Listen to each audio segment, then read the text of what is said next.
In Ohio tonight, a makeshift memorial is growing where an accident claimed the lives of 6 teenagers. The SUV they were driving in hit a guardrail, flipped over, and landed in a pond. 2 other passengers survived. The victims were all between 14 and 19 years old. No one was wearing a seatbelt. And just outside Seattle, a teenager playing video games at home was interrupted by a noise that sounded like thunder. But when he looked out the window, he saw that a small plane had crashed into his house, sparing his life by just a few feet.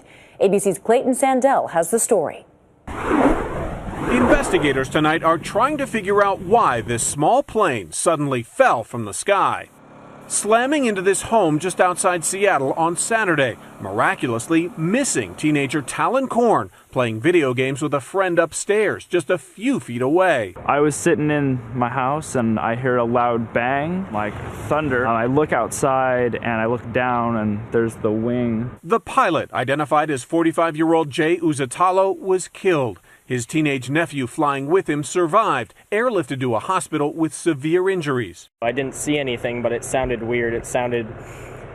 It was loud. Witnesses say before impact, the plane's engine was sputtering. The propeller stopped. The crash comes at a time the NTSB is trying to address problems in general aviation safety. The agency says every year crashes are responsible for killing about 475 private pilots and passengers. Korn and his friend, the only ones home at the time, escaped unhurt. I feel very lucky because if it hadn't hit where it did, if it hit like 10 feet up, I would have been done. A deadly crash that was almost much worse. Clayton Sandell, ABC News, Denver.